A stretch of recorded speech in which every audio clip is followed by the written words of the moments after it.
أو طهارة كمان باس كدرسي بيشو أمر أشياء سر صلاة النيج كأفرمي واعلم بزانا أن للصلاة أركانا وواجبات وسننا نيج كمال ركنه كمال واجبه كمال سنته سيبشة أم زور قرني بلا بتفصيل باسي سيبشة كوكاتشي ركناتشي واجباتشي لا بس الروح كيبو أكاله وروحها النية والإخلاص والخشوع وحضور القلب سبحان الله اشتيك سيروا بلام ولا صحوة إسلامية وقتي خوي هميشه باسي أن أكر صلوا كما رأيتموني أصلي فما يشتكي في غمريانا صلى الله عليه وسلم فرميت شون من تنبيني ونيشكم أو نيشكم هميشه بير من أكر دوا أمانو باش أبيت دسي شون قرت بيه إنجا همو الروايات كان لسب داس باش أبيت شون شو بيت الركوع أبيت شون شو بيت السجدة هميشه بير من لا ظاهري نيشكو قد بير من لا باطني نيشكنا أكردو روحي نيشكنا أكردو كأفرمي صلوا كما رأيتموني أصلي نيش بوشي وازب كان ك من أبين نيشكم ما بس تنها لا ينا ظاهرية كنية لا ينا معنى بيكش قرنجة ك اما بوشي وازن نيش كان ك پیغمبريان صلى الله عليه وسلم كردويتي لتشي لحضور قلب كرة ضلي بأقاد برواء كان نيجك ضلي بأقاد نبي هيج أقاد لخور نبي بالضبط شون مروفك كروحي طوابو به يعني هلا كوتاي مردنا توزن دس أجولنا إنسان ببي اختياري خوي خوار بيري لا دجولانا كني يان كسك تاي زور برزيه وي قصة أكا أقل قصة كاني نية دوستكم حرزوزو أي خيانة خو رقيبوي قرر الله خياني شي بخاطري خوها السلام عليكم. عليكم السلام ورحمة الله هل أي خيانة خو دواي كتشاغو أيوكا كداوي هنار ما كركس هناري بنانا بابا والله تبقى خيرك الزلوق باتشو بوسك هيج اختياري خوي نية حتى سبحان الله للشرع أو جورا قصي هيج اعتباري كيني يعني أسبا نمونا في أتلي هذيان أجر كسيك مثلا بلا والله كاكي كان هنجاري وهي قصدي وشا سبحان الله نوصي قصيكي زور جواني هي أفرمي خوا دوشتي بمطلقي دا ومروف دنك اللي يسنتو دوشت مطلقة كسشي أفرمي يكميان خيالة دوميان قصي الله جاري وهي خيال دي أدي باختياري قتل حزكي خيال أستو قرار وبتسوى كركو بسي خيال أروع كتي جاري وهي أقول لخونية خيال كتي وشوهنت خوا أوش اللي أسنته وي بيد بلي تو هيجني أي عبد خواني خيالي خودني قصة شهر أوي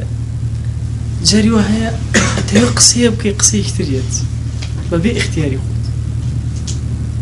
يعني جاري وهي أتي قصية زور جوانكي قصية ناشين نيت كلمة هي كتو هيج قصد نية بويا علماء فرمون همو أحكام الشريعة بيوسي بقصدي الله لهمو قصيك شون أجر كسيك ويسي بخزاني بلا السلام عليكم وتي طلاقة كرت يبون هو باش أتم الدنيا جاري ويا كاميرا جاي لفويني باش ويسي ليه تورا بلا بشورة دروا وتي طلاقة كرت ما بس تي طلاق نبو خود ضلي ونيويستو بلا طلاق تنها أم زمانه وتيتي قصدي وشكي نكردو قصدي وشكي نكردو للشرع دانا مزيش طلاقي شناك باشا سبحان الله هندي جل النيجا برواء كان شون أوا إنسان هلا كاروباري الدنيا أو اعتباري نية سبحان الله لكاروباري أو جاري كسب زود توري دواي الله يرد شيود الله والله أقام لقول نازم شيود برواء كجاري وهاي تو النيجا كردو دواي نازم آيات شي دود للنيجا كان حضوري قلب النبوة ضلت آقاي لخوي النبوة بويا مسايب ضل بآقابون روحي نيجا إما جاران آيانوت لصحوة إسلامية أو قصة زور أو أبو نيوي طواب ونيوكي تري غلط آيانو كاكا نية بدم هنا بدل بيانا إيه باشا الحكم لا بدل قرار ما عندنا أي شون بدل نية بيانم أنا قلت له ما لو بوشي هاتو خلو بو نيجنا هاتوي رواكي جاري أبو للسورة دوي فاتحة إن جابيريا كده باشا ما تشنو يجيك باشا كأويسي قبول نية طبعا حتشي شرائطي أعمالي صالحة هي لشريعة إسلامية مرتبطة بالنية أبين نية يقلايكاتو والله اگر خود بشوي او نيته لدلتا نبيت كتو اما غسل لسر خود لا ابي غسل لا ناس دزنيج بقي دزري دا نامزري نيجي شهروال والله ابي لو كانت دلت اجي لخوي بخواي جان ام نيجا فلانا نيجا موتوي جيبجي اكن بدم ميلي بس بدل بيلي حتى امام النووي بوشي الله بدم بيلي الله كاك سيرم كل خلق ضلي اجي لخويني بدم بيلن باشتره الله حد ضليان لا اخواني الله باشكم ضليان بيتو بوي زور گرنگا پیش نوش توزي انسان بوسته ها ضلكي خوي حاضر كاتو ام نوجا كام نوجا باشا بجماعة ديكم بعدم جماعة ديكم شان ركعات حتى لهنا هاتول فقه مذهب الإمام الشافعية أفرمي عدد الركعات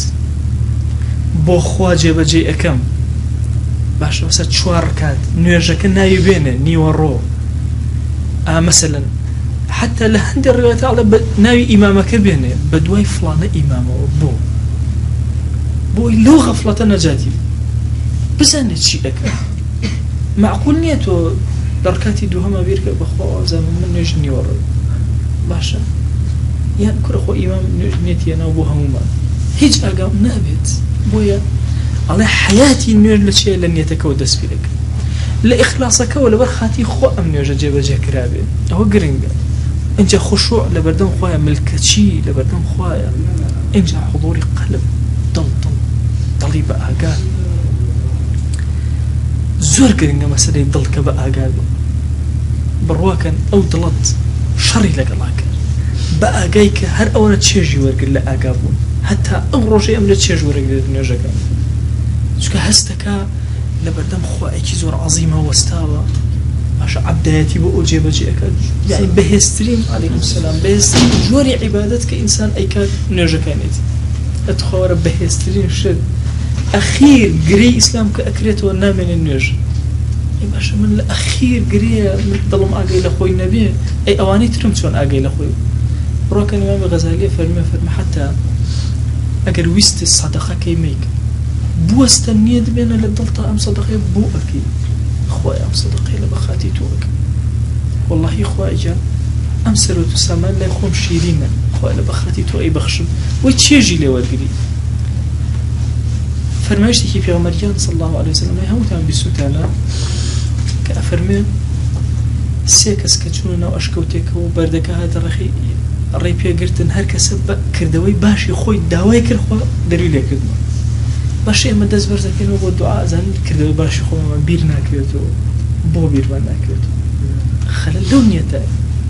برواكي ضلمان اقادار نبوة كبرين ام إشاما لبرخاتي خوا كدو ناويري بس ورا نيتا كان الساخ كروا كدز برزكيتو امرو دعاء كي خوي جان امرو لبرخاتي تو فلانا ذكر كدل بقى أجابه بيرته باش بيرته كده فلان النجم جيبه جاكرت دز نجم كم بوشي وذكر مثلا خوشورن بوشي وذكر خواهيان فلان كس قصيك خير بوك اللي بيناوي تويا خواه فلان كارم بو جيبه جاك إلا جواب تياتو بو جيبه جاك يشغل بكارياناني وسيلة لدعاء خيره بريت الأعمال الصالحة إنسان كردو صالحة كان برزكته خواه من أمانهم كردو بوتو طبعا أهل الكرم سبحان الله أجر كسي لقل كريمة نجي نازل كرم يعني شيء برواكن حتى لقل عربة جيانك معاشرناك بمعنى طواب معنى كرمتي ناقي طبعا أبيني كسي زور فقير ميواني شي أروى تصور كان تو تصورناك شيء أكابو أم ميوانا أما لإبراهيم عليه الصلاة والسلام ما وتو يعني من خمسمة مال عرب كتشوم شيء أخوة شوار حيوان ينصر بريو أخوة فقيريشن باشا جدوه من وتم كوسكم بني جابا كوسكم خاشوك صل فقورة كاك خاشوك بوزيتو بدس قوة كنا من اليوم تسفيه بخوري يعني تودي قدبة كرامة جاء أهلي كرام بزل خوارنامي والله بتشوك ترين بياوتي لبرانبري أنا بك أهلي كرم بالصدقات أدنى دور أخوي قولوا يشيك لنا وكاني الكريم الله بياك عربيات خزمة بيغمري خاص الله سنتي يا رسول الله كي حشر منك لقيامته الله الله أكبر الله أكبر هواليك قلت قرب السر خوا محاسبتك قرك لي بسر توتي والنازل من أهل باديم أهل كرم أناس زانيش مخوايش اللي كان كريما بخواهم العفوك أهل كرم لقد صلاة ينبياك هم عفوك ورتو مثلا خوايا من أمن بوتو كردوا باشتك زور بتشوفي خوايا سيري ضلك على سليمان عليه السلام هم كس هديه وأبد ميروليكيش قاتي كليكي وين على زور رزي ليكت قاتي كلكي ماش كرت خصي سرت هاوي زور حرمتي ميرولكي كرت على أوانيك للدوربريون بيكنيم وتي سليمان تو برو بحري تو بوقاتي كليك داماوي وتي مسيري قاتي كم نكر سيد دلكيم أزام شد الله أمي بو من هنا كاتي كتو أودز برزكي تو لحضوري خويا علي خويا من فلانة كردوا بوتو كردوا أو إيشام لبرخاتي تو بخو خد أجداي تخواتو أو بوك كنا أو كريمة والله يكسر جوابتي أتوبتك بس إما أمت شجمان بور نقرتو بالرواب كان هو كاركي أو حضوري قلب ما لنا نرجع لنا طاعة عبادتك أنا أني أو طلع أجاي لخوي بويا زور زور كرينجا يكمل روحي نرجع كمان ببارزين كبريتيلا أو نيته إخلاص وخشوع وآمادة يقضلوا درونيك الإنسان لقضي تيكل أبي لنرجع فإن الصلاة تشتمل على أذكار ومناجات وأفعال نيش تشنشتي لخويا قري كمال ذكرى مناجات طبعا لكردية لو خلاني كهمان مناجات منزور كم إن سام الدعاء كان لخويا أو من بريون مناجات لقال خويا ناك مناجات شون ثناي خويا خويا تو كريمي خويا تو كزول ناكي خويا تو دصلات بياكي هيج كسب آزار نادي خويا جان مني ضعيف ذليل بوشي وزاهات ومتوبر يعني سبحان الله زمان ما الكردية زور قاصرة لما سلم مناجات بس العربية واني مثلا إما اللهم اهدنا فيمن هديت وعافنا فيمن عافيت وتولنا فيمن توليت وبارك لنا فيما أعطيت وقنا بعزتك شر ما قضيت فإنك تقضي ولا يقضى عليك إنه لا يذل من واليت ولا يعز من عاديت تباركت ربنا وتعاليت فلك الحمد على ما أما هو مناجاته قصر لك الخواياكي ثناي خواياكي خوايا تو أو كسي هج كسيق لقلتو يا ولائها بخوش يسيب قد زليلنا أو كسيك ودجاجتي توكا قد عزيزنا يعني أمانة أم زمان ما زور كما نازل وقت جوشن تنخرن بيته جوشن تنبيني و دعاء بشوكا جوشن طبعا زور لسر روايتك قصة أكريك روايتك ضعيفة وعندي في الموضوع وأنا بلا معاني جوشن زور معاني جوشن لما سلي أو وردانك إخواني مناجاتك يسهل لك الخواياك برواكا توك أواتي الركوع وعليتي سبحان ربي العظيم وبحمدي باكو بيقردي بجوك ترين خوش لو پروردگاری من أني كزوزون عظيمة عليتي سبحان ربي أو يا أزور قرنجا ليتي يبقي يعني پروردگاركي من العظيم كزوزو قوري أو مني پروردگاركدو أو مني قوركدو أو مني تيغيانو أو مني تعليم داو وبحمدي حجي صباصها بحمدي أصباصها مو بتوقع كم پروردگار طبعا أما عنيانك لتو درأتي ومناجاته سبحان ربي الأعلى هرواية سمع الله لمن حمده مناجاتك إخوا جويلي بيستي أويك وكسيك هات حمدي خواي قوريك رشكت والله وبحمده لركوعك وزوري تير أما هموي أكاتا مناجات لنا ونرجع كان وكمال أفعالي شيء أفعال كان هموي كتو مثلا ركوع بي لو كاتا بيد لكل عظمتي خواب كتا بويتو الله سبحان ربي العظيم أو مناسبة هي لقل أول كسر أخيت السر سجدة الله سبحان ربي الأعلى بيد لبرزي خواب كتا خواب تو چن برزي من أول دسر موتو النبي كرت كاتك مثلا تو صلاة لأخوائك التحيات لله ما شاء حتشي جوركاني تحيات وصلاة ورز وحرمتي أخويا بوتو لله لا مكبر تمليك يعني هم ملكي أخويا هري أخويتي بس من تقديمي كم وجاريك ما شاء يعني تو سبحان الله للنجا أجيت حالتك والله السلام عليك أيها النبي راست وخول قلب في غمري خاص الله عليه وسلم صلى الله عليه. وهكذا زور معاني ترهي لمسألة نجا لا حركات كان هي عليكم السلام ورحمة الله ولا مناجاة كان هي ولا ذكر كان شاهي هم يعني. ومع عدم حضور القلب لا يحصل المقصود بالأذكار والمناجات. هكا علي أقربيته ضل آقاي لأخوي النبي هيج سود للذكر كان ورناقري سود لمناجاتي خوانا هزناكي توقسل لقل خواياك أم هستناكي سود لمناجاته ورناقري بويا تنها حركات كانت أمينة وهيج شتر لأن النطق إذا لم يعرب عما في الضمير كان بمنزلة الهذيان شوك قساء أجر أوي ناخي إنسان نهين يتدروا أو هذيان بريتي لو كإنسان قساء كأجل لقوينه كسي كتاي هي بوم باسكت هيج أجل لقوينه قسي كلو هيج أجل لقوينه شيتك قساء كأزان قصدي لفظك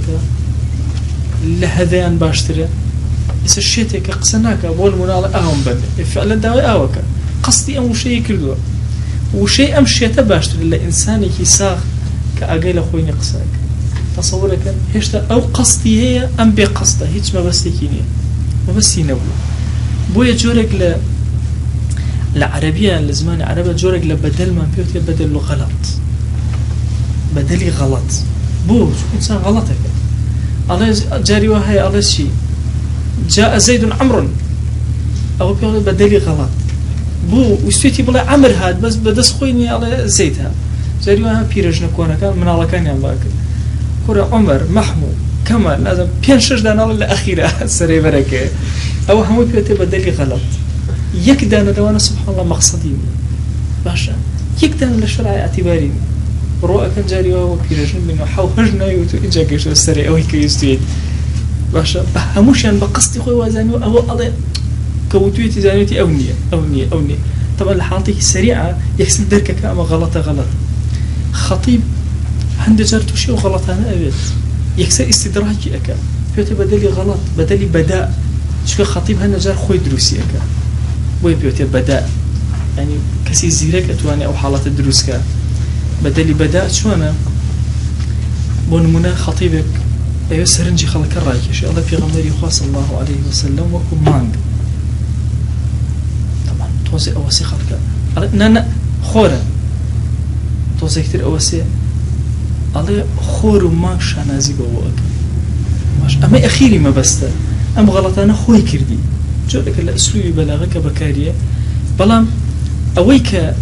أول هذيانية أويك لهذيانة أويك ببي إرادي خوي كلمة لزمانية تدر أزور طبيعي هم أو حال تشمان توشبه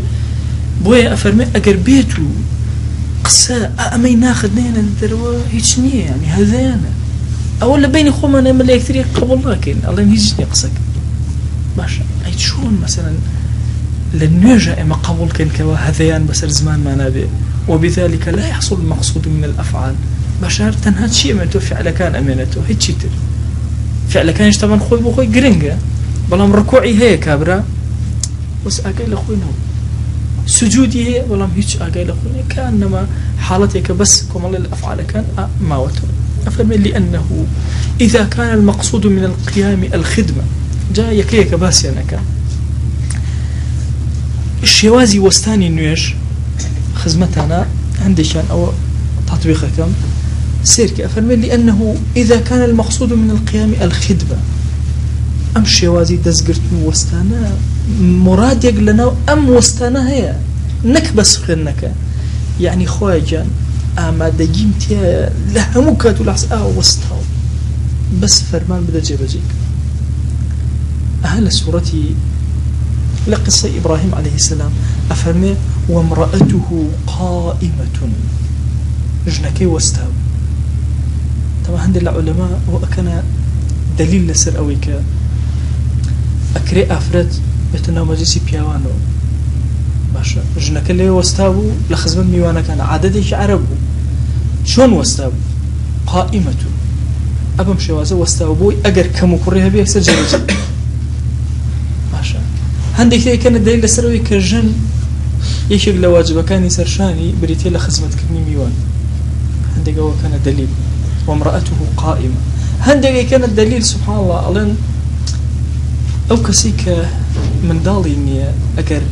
خزمتي ميوان زور كخوم نالي بعطاك شكو عفرت زور خزمة كاري ميوان طبعا هو آية أول دي أدل اللي هتودر ولا طائف وامرأته قائمة بو قائمة طبعا هو إبراهيم عليه السلام فجاء بعجل سمين هنا إلى بردمي أنا داينا باشا سيري كرام ملائكا دزنابا بخوارنك جنك اللي يتشيب وامرأته قائمة أبو شوازه واستاو أبو نبوشي واستاو للخدمة خزمة كاريبك تشبيه نبي جانان أجر السيد وعبد هبون أجر السيدك دابنشتا أبو شوازه خلق أوستا باشا استأذن لهم قوانين الدنيا لبردم حاكمته أبي بوستي نابي دانيش بوتشي يعني ملكتش بوهر فرمانة كدربسي أما خزمة كريم دور للنيجاكتو أو استيور أم معنا بين بيشاي خود هدف لو استانك تشيه أم خزمته باشا هدف للركوع تشيه تعظيمي خواه بقور الزهني أم خواه زور عظيم وقوري بويا من أم هدم بشتي خوم كرنوش أمام لبردنيا باشا سجود ما بس بيشيه ذلة يعني أو بري الزليل خوم أنو ينم خواه لبردم تويا كل زلتي خوم أنو ينم تو صاحبي هموشتيكو من هيج أفرمي أجر ما بس بي أما بي ولم يكن القلب حاضرا أجر الله كهيج حاضر نبي لم يحصل المقصود ما بس كنا هاتو تدي هيج فإن الفعل متى خرج عن مقصوده بقي صورة لا اعتبار بها تنهاوي نيج أمنته هيج اعتباري نية باشا كأنما إفلام كارتونك فيلمك حتشيتر قال الله تعالى لن ينال الله لحومها ولا دماؤها ولكن يناله التقوى منكم شي أقات الله إخوة جل جلاله وحيوانك سربرين قوشتك أقات الله إخوة خينك نا يناله التقوى منكم خواجان أو دينداري ناخيتو أو نية الصف باكي لن يوجك شبه ما شوازه والمقصود أن الواصل إلى الله سبحانه وتعالى هو الوصف الذي استولى على القلب لكن ما بس أويك أقات لا يخوى أوشتيك بس الضلي تويا زال أبي حتى حمل على امتثال الأوامر المطلوبة كتويلة وكدو جيب فرمانا كانيكي فلا بد من حضور القلب في الصلاة أبيت الله كد أقاي لخوي بالنيوجا ولكن سامح الشارع طبعا غزالي أو طبيعته دقة دابع همو درجة كان اللي داناخا كالبرا كان بعي بركبو أكاتو شو إنسان أو فيلسوفي كي زور قوربو إمام غزالي باش مرو بالناسي باش إسئبة شبكين باش أخو نيوجك ما بيناكر اللي همو لحظة كائمة أقام لخوما بيما ناكر طبيعتي إنسان كان أو سبحان الله شيطان وسوسي نفسي خود وهل لي أكا خيالة أروى فكرة أروى أي إما تشبكين أفرمي ولكن سامح الشارع خواجان سماحتي دا وعفوي كردوا في غفلة تطرأ باش غفلتك كتبريه بس الإنسان باش أهو خواي قور عفوي لدي باش جاري وهي إنسان نيتي كي جواني هنا وأنا لبرسيري كاتب بخبريته لكركوك طبيعية باش حالتي إنسان قال لأن حضور القلب في أولها ينسحب حكمه على باقيها بلان بس أولك زور بقرنجيك الأول أو حضور قلبته حتى أخير شرع ويدا أنك حضور قلب بو الزور قريب لبداية النير طاعته والزور أقل لخود بزاني شيء الله بزاني شلون واستاوي بزاني إن جل بين كان علماء فرمون أما حالتي طبيعي إنسانة أجر من توشي أم غفلة هاتم تشيب كم بنمنا طبيعي توشي حالتي كي غفلة أبم باشا أو سورة فاتحة شمكن دو أقام لكم الدواي خيالكم رشتو ألين آية بكرم وسر نيجك اشتكان دوبارك مويا لكو هاتمو بهوش خوما أليو دس بيكم لكو هاتمو بهوش خوما بالضبط لو إنه حضوري ضلي خوما كم ودس بيكم بونمون للركوع هوش مهاتو يكسب بيل لعظمتي خوا للسجود يكسب بيل باشا لا علوي خوا برزي خوا وزليلي من باشا لهم قنا مكانا أقال لي يكسر يموسر نجاكي خوم أو توز غفلتي كروشتوا حتى بيغمري خوا صلى الله عليه وسلم نجاكا نجد اليدين مشهورة تركا نجيك سلامي ده نجني ورو تركا نجيك سلامي ده كاس قصينا كرات هو أصحاب سلامي عندها شو كي كم جار مشتيوا بينا في اليدين خوي بينا جيرا وتي أقصرت الصلاة أم نسيت يا رسول الله صلى الله عليه وسلم أي بيغمري خوا صلى الله عليه وسلم أري نويش كرت كراوتوا يان لبيرد براوتوا نيو لبيرد شوتوا نسيت أو ندب أدب لقى بيغمري خوا صلى الله عليه وسلم يان لبير براوتوا فرمي كل ذلك لم يكن حج كام يان نبو يا رسول الله دور كان يجمع أو هاي دو بلا يكسر هالصايا بيغمري خوا صلى الله عليه وسلم دور كاتي تريبو كردو بيهي سلام يندايو أي بوكا ساقصتان نكد الله يا رسول الله وما زاني تشريع نجني وربو تدودان يعني سي أو التزام أواني تريشكا وتمان طاو ما دام بيغمري خوا صلى الله عليه وسلم دو يكد بو تدو أما بو وبيغمري خوا صلى الله عليه وسلم لقل نيوش أزان شون تيك خلال بهم أي درسي بأيما بدا أي مروف ممكنة توجي غلط شون شان سي غلطك أكيد غلطي الظاهري غلطي باطني شيء غفلتي وظاهرية باش أي غفلتي باطنية غفلتي باطني شيء شهر سرك يا غفلتي باطني بوي يكسر بي توسر شيء لكياهاتي توسر خود يكسر بشي تو حضوري خوا خويا زور بالرحم اما اميدكين كخويا قالوا حتى زور بس هديش كنيوجك هل قبولك شك او ندب الرحمه والله بس ركر درجانك او برواكن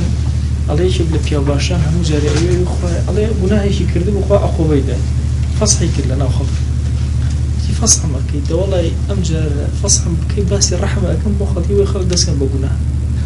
ماشا او انا هو باز بس راي دخلك ابو دسك بغناه والله إنسان كرحمي خوا أخوانته رواك من خوم بخوم عندي جار عندي حديث فرمايش تيك بس الرحمة قوري خوا كإخوان مو لناخي خوم على مقسم بخوا بهيش وازي خوا يقول أنا وقت جهنم يقين بودرسه أي سبحان الله لو رجعنا فرمايش تي لخدمتي أو أفرمي كخوا يقول بس أم أمتي في عمري خوا صلى الله عليه وسلم خصوصيتي أم أمتي بون منتو جناها كتكلم تو أخوي يقول لي تخش لأن ما يعمل شيء أشورت الملائكة كبيرة نجتو سبحان الله كزنا من الله للرجي قيامتها أم عبد أخوي بيري ما بفلا فلا فل سير إنك أكا أنا تبزان أويتيا أنا كسي سبحان الله تياني أنا للدليا أو خيال دروسي الله والله لو أسئلة بيريان شو الله سبحان الله خوات جاي أكاتو ولا خلق أنا جاي أكاتو ولا خلق أي عبد فلانا قناها ذكرت أعلم والله يا خوات جاي كرت أي عبد وانا زاني لبير شو ليت بولا عفو ما كنت الله عبدك سبحان الله لدوره دسك بس سجدة بردن على خلق الله سبحان الله أو عبد يكون هنا كده بس سجدة وخوا شكل لدوره كأوهم وازن خوا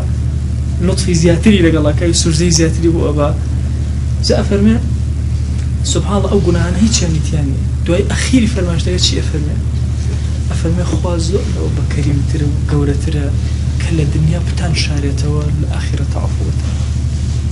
وي أو كساني كخوا ستري كلهم للدنيا إلا اللي تنور ولا قيامة سبحان الله أراميك مناخي إنسان دي تصورناكي باش ما تسن قناه ماني خوا شار ديتيو ابن القيم رحمة الله اللي بفرمي شيء نعمتك يعني خوا بس ما قناه بونيني بخوا بوني هو كذا غلط إنسان نيته يعني بجي خوا أو هم قناه شارته والله لا هم يبود شوف الزور كريم ترى الأول يعني كتو كلميش ألا ما أنا أخوانيته طواو ناخذ آرام بيته دبر واكن كاتك لنيجي كشا بغافليش أيكي دوای ناوێ بێ ئەمەل بی یعنی تۆ بۆ خۆیەکەت کردو زۆر بەڕەحم و بەزەی بزە بە دۆ کوچی وایە عەبدێکی سەرکەش بە نابەدڵی ئیشێکە بۆ بکە کەسی کەریم هەر قەبوڵێت باوک لەگەڵ ئەولادیە جاری وە هەیە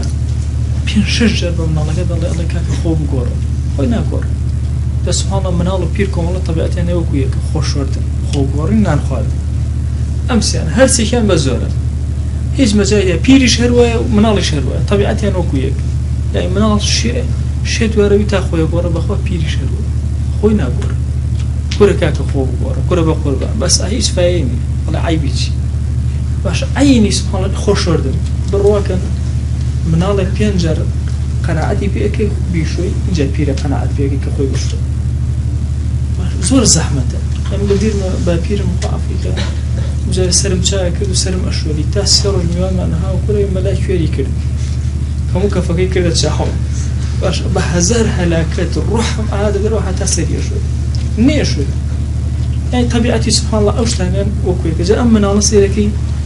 20 جار پێی ئەڵێ کاکی گیان خۆ گۆڕە لە ئەخیرە کە خۆشی ئەگۆڕە ڕاکوجا خۆی ناگۆڕە سەقەتی خۆی ئەگۆڕە بەڵام ئەڵێ کاکە قبوڵ مەقێن ئەموهیم خۆی گۆڕ باشە ئەم باوکێک کە هیچ ڕەحمێکی نییە بەرامبەر بە مناڵەکەی چاو ڕەحمی خۆی بەرامبەر بە عەبدەکە ئەی باشە ئەبێ ئەو خوا عەزیمە نوێژە کرچ و کاڵاکە بڵێ و قبوڵ مەکە هەر لێم قبوڵەکە بەس ئەم کتێبە باسی کەماڵەکە باسی بەرزبوونەوە ئەکە باسی ئەوە کە چۆن ژیان بخەینە ناو نوێژ پێغەمبەریان صلی الله علیه وسلم ئەفەرمێسی ئەریحنا یا بیلال بئەذانیک بەو خوایە کەی بانگ درا دڵت زۆر ئارام بوو لەگەڵ بانگەکە اینجا هەستکە کە تۆ ڕۆحت زیندوو کەی گوێ لە بانگ بوو دڵە زۆر ئارام بوو هەستت کرد بەرە شوێنێکی زۆر باش بانگ دەکا دڵە هەستی کرد بە ڕاحەتێکی گەورە اینجا هەستکە نوێژەکە تەواو دڵە ئاگەی لە خۆیەتی دڵە نەمردووە نوێژیش ینی ئێمە پێویستمان بەوە هەیە کە بەڕاستی کولی جوهدمان کەین بۆچی بۆی تەواوی مانەکانی نوێژ بە زیندویی جێبەجێکەین بڕواکەن ئەگەر نوێژ زیندوو بێ یەک تۆز قەلەقی ڕوو ناکە ژیان زۆر ئارامە بێ کام کاتت زۆر ناڕەحەتە بەس بچۆرە ناو نوێژەوە ئارامە بیتەوە هێواشە بیتەوە کام غەمە زۆر گەورەیە لەسەر دنیا بخەنە سەر کۆڵی تۆ سەرشانی تۆ والله کە دەسەکان دکرد لە بەردەم خۆیان وەستای بۆ خزمەت هەموو شتێکی لە بیرەچێت ئەفەرمی وەستەعینوا بالصەبر والصەلاة لە کاتی موسیبەتە بۆ ئەڵێ سەبر و سەڵات ئارامگرتن لەگەڵ نوێژکردنە والله جاری وا هەیە مصیبەتی وا ڕوتیەکە کە لەگەڵ نوێژێکی سوبحانەڵڵا چۆن شتێک سارد کەیتەوە ئەوە سارد هێواش دەروون هێواشە بێتەوە جا غەزالی بۆیە لەم ئەخیرەوە نەفەسێکی داینێ نەفەسێک باشە کە شارع خوای گیان ئەو غەفڵەتانەی کێن بەسەرە باشە عەفویان ئەکا لە بدایەتی نوێژەکەتەوە تند بە تا دڵە ئاگای لە خۆی بێ ئینشاءالله حکمەکەی تا ئەخیر ئەڕوا نەفەسێکی دا بە ئێمە لە دوای ئەوەیەتەوە سەر ئەوەی کە باسی ژیانی نوێژەکات کۆمەڵێ لە ئەوڵە بازێکمان بەجێ هێژ نازانم لە فەسڵا بووین دووسێ بابەتی تایەگەر کوێ بوون لە فەسڵا بووین بۆ دوناپەڕەت 47 وعلەمەوە دەست پێکردن ئەوە من لە شوێنێتە دەرسم هەیە ئاینی ئەو دەرسە بۆ گەشتێتە ئەویە وازاری ئێوەش لێگە وتم بە یەکجار مەسەلەی ئەو بابەتەکە ئەوە سێ بەس ئەگەر بە کورتیژ ئیشارەتی بێ وەزانێک دوشتی زۆر مهمی تایە والله ئەوە گرنگە ئەو من یەکسەر چوومەتە ناو جەرگەی شەڕەکەەوە ئەی بۆ قسەتان نەکەم وتم با تازە بابەتەکە تەواو بکەین سەفەی تر بابەتەکە ئێدە باشە ئەوە دواییەوە سەری ئەم تۆزەی ئەوەڵ ئای سوبحان الله ئەوە من لە 4 شوێن ئەم دەرسم هەیە هەر یەکەی لە شوێنەکەن ئیتر لە عینی خۆمە لە زیهنی خۆمە ئەم وعلەمە هی ئێوەیە بەس ئەوە هی ئێوە جوایەت باش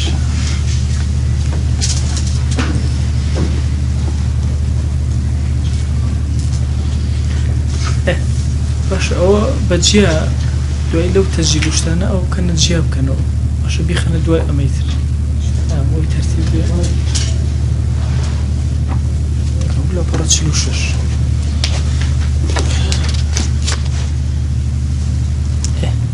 چندێکمان ماوە چەند دەقە چوارێ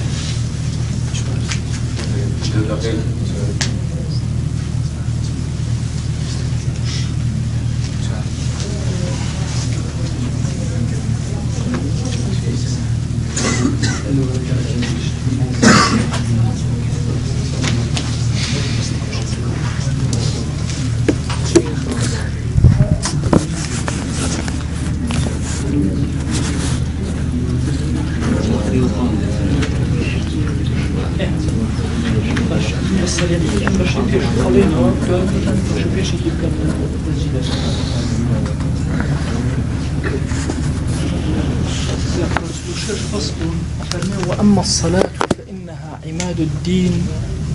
وغرة الطاعات أفرمين نيش كوالكي دينا نيوتشواني قشنجي همو طاعتكان طبعا غراء أولا كردوا أسبي قشان أو أسبيك خوي رشا نيوتشواني سبيت طبعا لدول أو كتو سيرك نيوتشواني أبي بيتي غراء على نيش غري همو طاعتكان شون أو نيوتشواني سبيت درك أولا نيوش أيتر اشتكان يتر همو الرنق أداته بدواء أوادي وقد ورد في فضائل الصلاة أخبار كثيرة مشهورة أفرمي لدورين يجا خبري زور هاتوا مشهورا زورا ومن أحسن آدابها الخشوع باشترين آداب لنا آداب كاين يجبريتي لخشوع ملكتي لبردم خوايا عثمان كري عفان رضا ورحمة خوايا لبيلا في غمريانا وصلى الله عليه وسلم بيجراينة وكافر ما من امرئ مسلم تحضره صلاة مكتوبة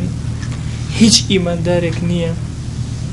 کاتی نوێژێکی فەرزی بێتە پێشەوە فەیحسن وضوءها دەستنوێژێکی باشی بۆ بگرێ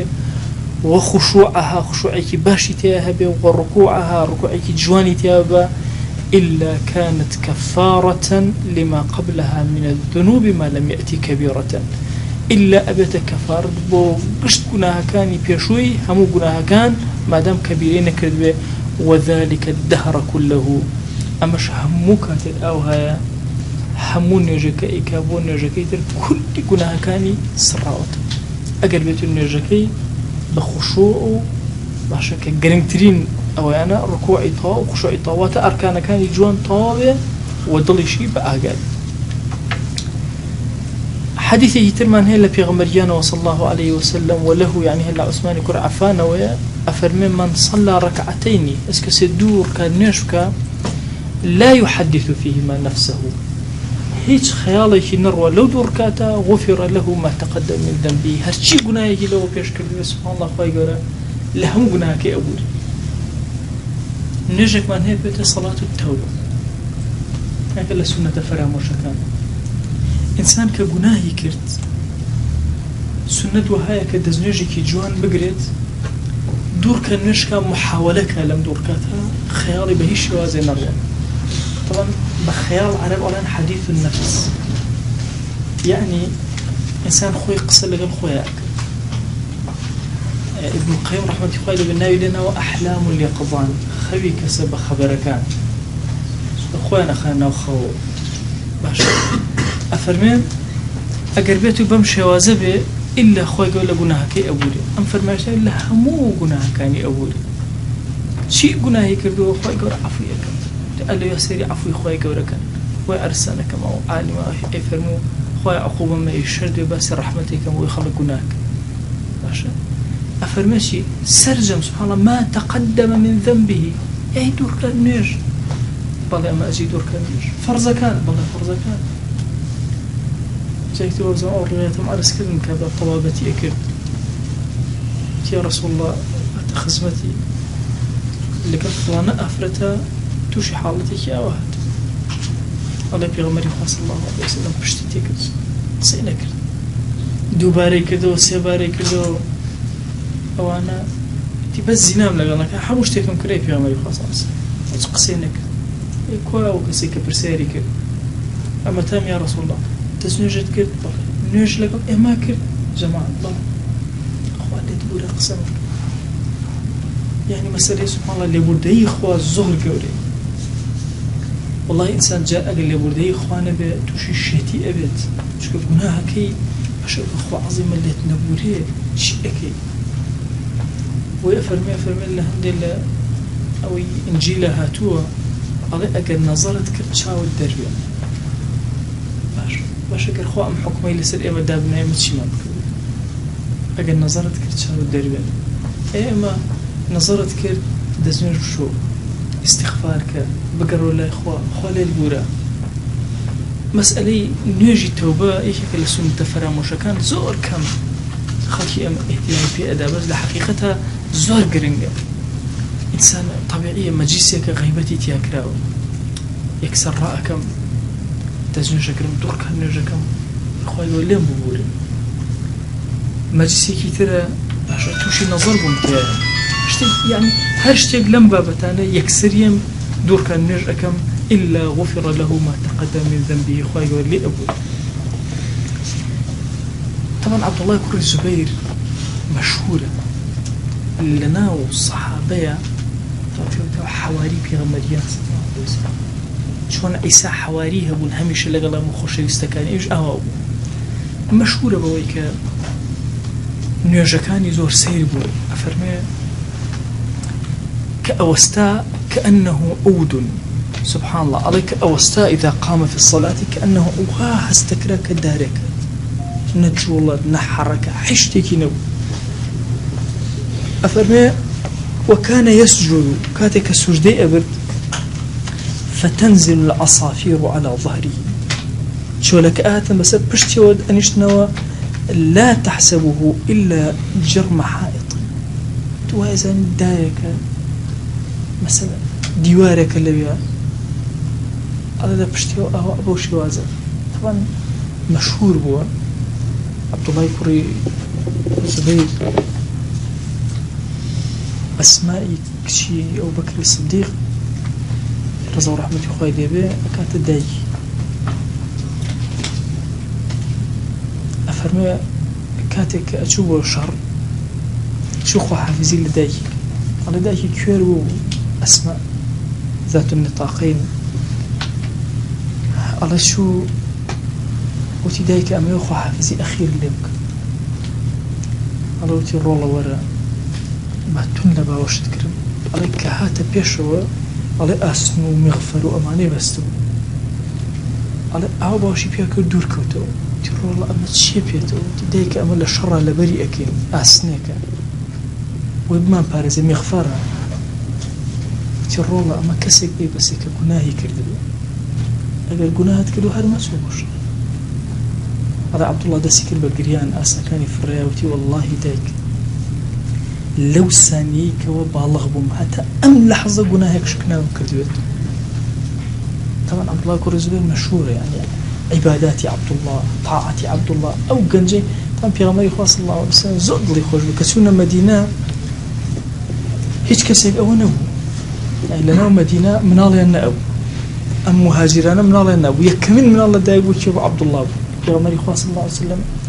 خرمي لدمي خويا ترك كذا وكذا دمي يعني سبحان الله أفرنا عباداتي أو حتى لبناي كعبة على محاولة أكر عبادتي أبقى كبكزنك هميش طبعا زور أزاجوا الله يقول زبير هيش تيريكي لجياني بخسار نداو ماشا وجاري هو من الله باسك دوه معنا وتيان جمونك وتيان تصحى بهيك هذاك تيري وغزا وتيان جمونك لو كانت أوفلي وشتي أكل جا سبحان الله أفرمش زور كاتير بدلو دس شري أكل باوكي زبير بأوام يكمين كسي ولا بناي خوش مشيري درهم يانز صعب عمري مشيري در الكيشة بيسيان في عمري خاص صلى الله عليه وسلم شهيد كرا ولا مكة أيش عبد بو الله شمشيري كلا لخوي دريشتر هالي كيشة الرشد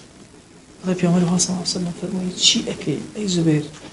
والله يا رسول الله أجر راز بويا أبمش مشيري وري كافر كان مقدر على الدعاء بوكر على الدعاء أو باوكي شو عبد الله كثير كان بخسرنا ده نزبيرنا عبد الله طبعا أو مثلا لجرأته أو حسابنا كده للسياسات وحكمتي عقل أو استبراك حياتي أخوين أمبيا وتشنده يجورو لما سلا عباده الشك أخوين توجه فرمي لا فايك هاد دوري كعبيك يك الله خلق هم الرايك على عبد الله كوري زبير نبي بملا طوافي دوري كعبي يكمين كسيك بملا طوافي كردي زور بهيز بلا شو جسمي زور بقول جاء زور اشتي لي اجرنا ولا مسألة عبادات او يشكل لو انا افرمي زور كات يكر كاد نيج لدواء اشك كداي ابس بانجي بياني اذا انجا طوب هوشي اهاتوك او لنا او نيجا يعني الروح يبوشي وازبت يكال ابو لقل عبدايتي كان أفرمي وصلى يوما في الحجر فجاء حجر قذافة فذهب ببعض ثوبه فمن فتل أفرمي جاري كان نيجي أكل لبناي حجرة لبناي بردي كعبية أرى بردي بقوتها لا يلج لكاني برد باشا لا يلج لكاني برد وأنا هر أصلا لا شيء لنا كذا بزاد شيء ريدر أو مشغول بشتي كتير أو تم يموني كوري مهران أجرته والله مسلمي كوري يسار بني ملتفتا في صلاة ما رأيت مسلم بن يسار ملتفتا في صلاة قط والله بحياتي مسلمي كوري يسار بني ولا هيج نيجاك لابكاتو ماشا قط أو حالة نبيني ولو كابرايك لابكاتو ولا نيجاكانيا أفرمي لقد انهدمت ناحية من المسجد ففزع أهل السوق اللي حولها قال لا يقلم مزقود الرخاء همو خلق رايان كر أو اندق دنبوينكي قوربو وإنه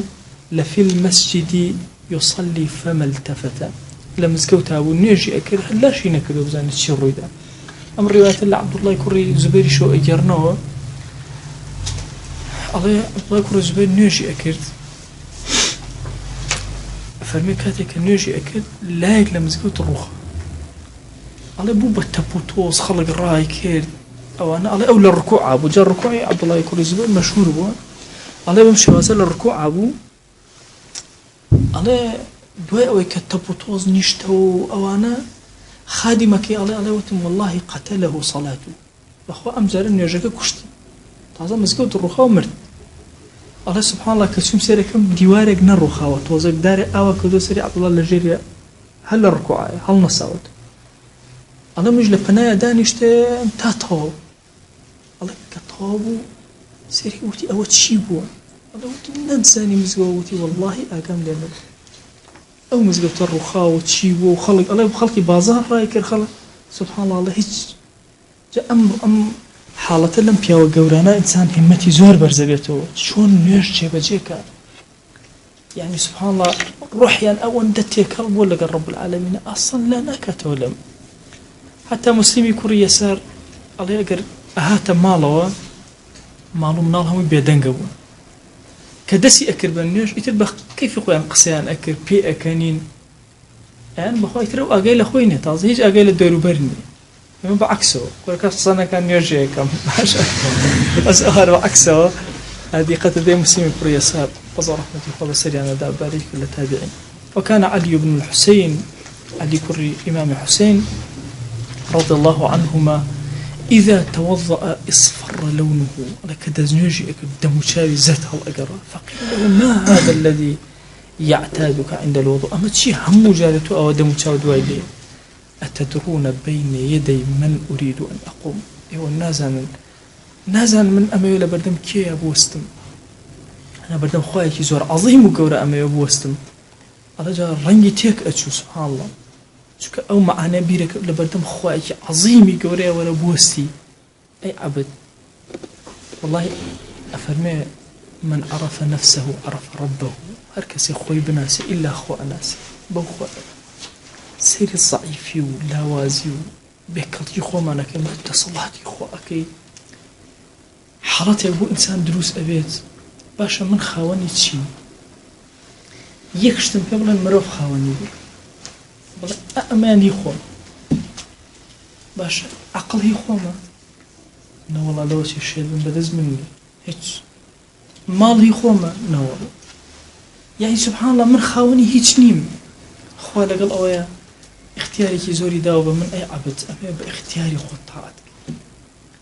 يعني خوا دسي بي عطا كردون من بدسك جناهكم شاي بي عطا كردون هي منية بو جناهكم سبيشي أكم قاج بهمان شواز دل خيال يعني تصور كأما جاري وهي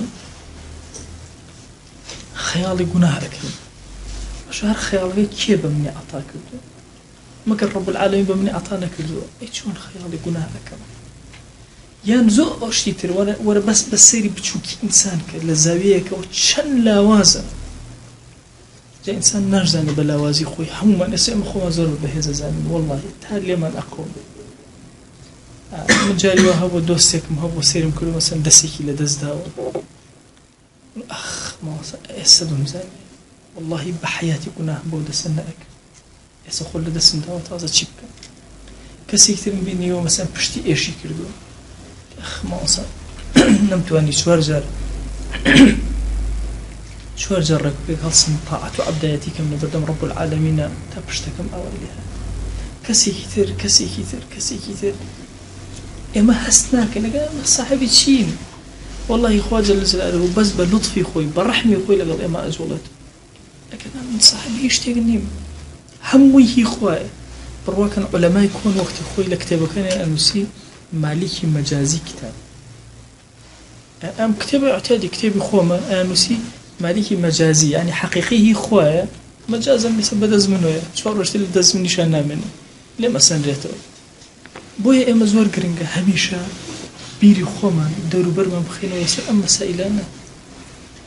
يعني إما كين إما تشين إما صاحبي تشين باش إما بتشي أنازين باش إنسان بتشي بنازي بالرحمة خويا نبي من عند جارك أما دعابكم قناه كان ميانا وبيرم رومني قناه يعني رومني دس كان برس كمو